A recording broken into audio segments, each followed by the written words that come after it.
So we are now entering into a new year. This is our first Sunday service of the year 2024. And we have the entire year before us. And every year when we move from one year to the next, it's a natural time for us to reflect on our lives and think about how we're doing. Because even though in some ways moving from December into January is just a change in the calendar, for a lot of us, it feels like the closing out of an old chapter, and we're moving into a new chapter of life. And we think about that, and we wonder, what are the things that this new chapter has in store for us? What are the things that are going to happen in this new chapter? And we look back and say, what are the things that we're going to leave behind in that old chapter? What are the ways that we are going to change over this next year? And I often think about that. At the beginning of a year, I like to think, at this time next year, as I'm getting ready to close out 2024, how will I be different? How will my life have changed between now and then? And what are the steps that I need to take in order to get there? And sometimes we do this through making New Year's resolutions. That it's a time where we think about things that we can change in our lives. But I think on a deeper level, really the question that we're asking ourselves when we think about this changing from one chapter to the next around New Year's is we're asking, what is the Lord calling me to do this year? What are the plans that the Lord has for me that I'm going to see as I go throughout this year? And so that's what I want to talk about this morning, is how we can hear the Lord's call and answer it. Because the Lord is always calling us. Throughout our entire lives, the Lord is constantly calling us to move forward, to change, to grow, to look at ourselves and put in work to become the best version of ourselves that we can be. And New Year's is just a natural time that a lot of us are open to hearing it. That we ask the Lord, what is it that you have planned for me? And so when thinking about the Lord calling us and what he's calling us to, I wanted to share the story of the call of Samuel this morning. And it's a popular story that a lot of us may know already, where Samuel is lying down and he hears a voice that calls out to him, Samuel. And he thinks that Eli, the minister who he's working under, must have called him. So he runs down and says, here I am, you called me. And Eli says, I didn't call you. Go back and lie back down.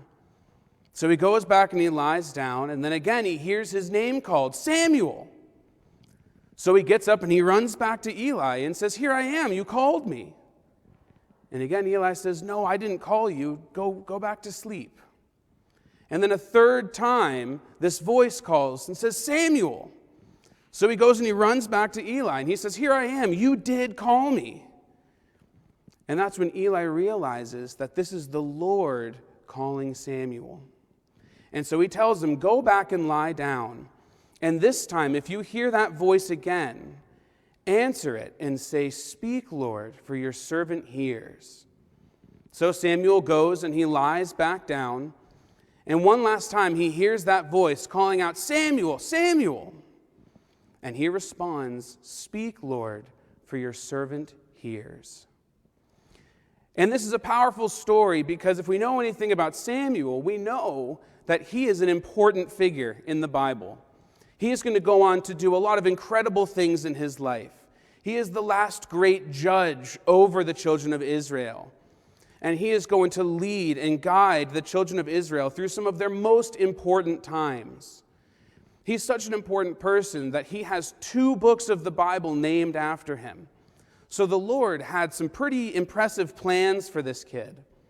But at the time of our story, he was just a little child, and he hadn't started any of this ministry yet.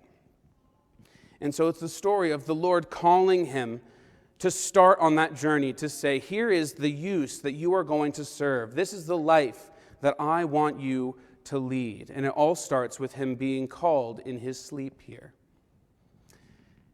And now part of us might be wondering, okay, so what is the message here for us? Because we know that the Lord calls us in our lives, but we probably know that the Lord doesn't call us by literally calling out our names the way that he called Samuel. So we might think, what is there in here for us to take from this? What can we take away from a story of the Lord calling out his name at night when he's lying down? Well, I think what we can take out of this is what it was that Samuel was doing that enabled him to hear the Lord's call. What was he doing at the time that the Lord called out to him? He was lying down and getting ready to sleep. And this is something that might surprise us, because that might be the last thing we would expect if we say, okay, what do I have to do to hear the Lord's call? We probably wouldn't think, well, I need to lie down and go to sleep. But the Lord didn't call Samuel while he was doing his work. He didn't even call Samuel while he was reading the word. He didn't call him while he was doing things throughout the day or sitting and meditating. He called him when he was getting ready to go to sleep. Now, what does that mean for us spiritually, to lie down and go to sleep? Well, if you think about it, it's hard to just go to sleep at any time and in any place, right? If you're in the middle of doing something, if it's the middle of the day and you're cooking yourself lunch, it's hard to say, all right, I'm just going to lie down and go to sleep right now. Or for me, right now, I'm up here in front of all of you and I'm preaching a sermon. It would be hard for me to say, I'm just going to lie down up here and I'm going to go to sleep right now. I think even if I tried, I probably wouldn't be able to fall asleep. But when we go to sleep at night, we all probably have some kind of a routine that we go through to prepare ourselves. Maybe we take a bath or a shower, we get ourselves clean, we brush our teeth, we put on our pajamas, some comfortable clothes, we'll climb into bed, maybe we'll grab a book and read for a little bit, maybe we'll read the Lord's word before we go to bed.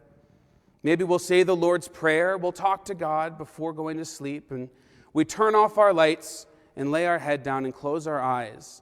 And all of those things that we do signal to our brain that we are getting ready to rest. We're getting ready to go to sleep now. And so just like we have to get ourselves ready to go to sleep, to prepare ourselves to be able to rest, we have to prepare ourselves to be able to lie down spiritually so that we can hear the Lord's call.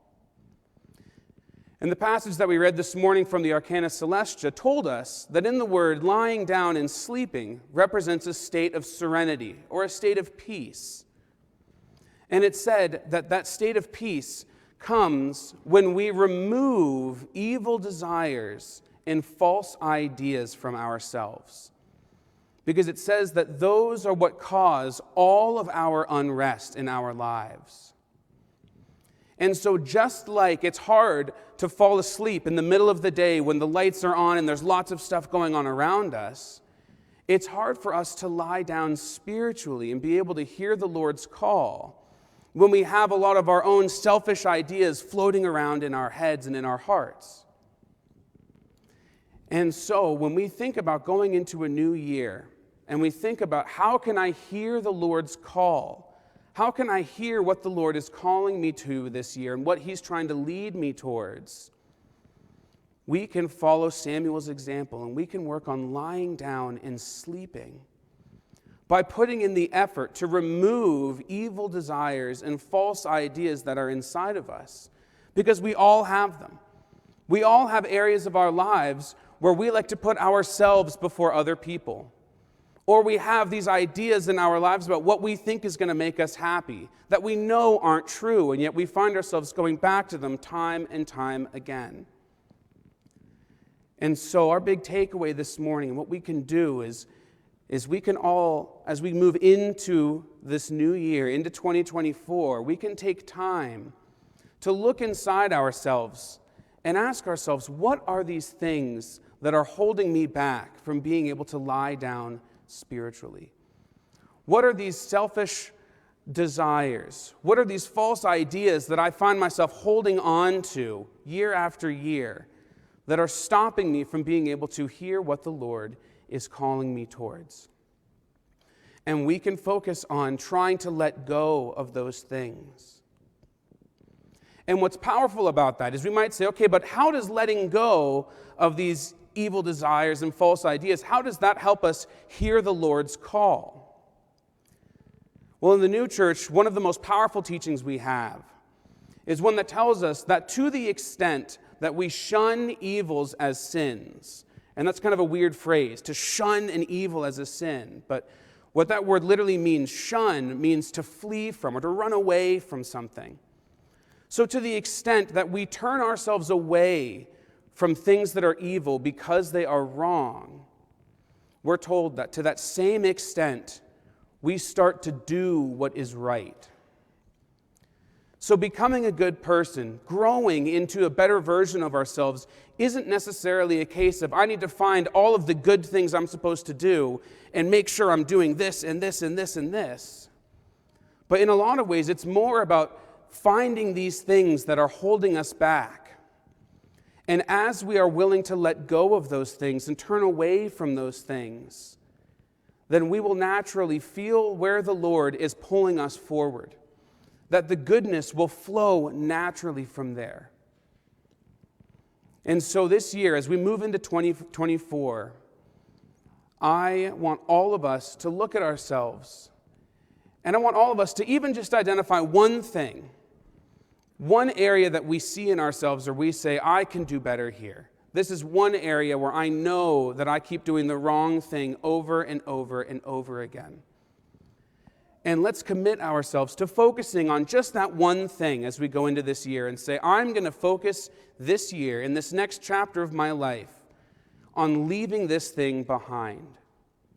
And even if we do that with just one thing this year, then as we go through this year, we will find ourselves being able to feel where the Lord is leading us. And if we are truly willing to look at ourselves honestly and put in the work to turn away from these things, then that will give us the humility and the strength that we need to not only hear the Lord's call, but to respond to it with Samuel's words, "Speak, Lord, for your servant hears." Amen. Please rise for a blessing.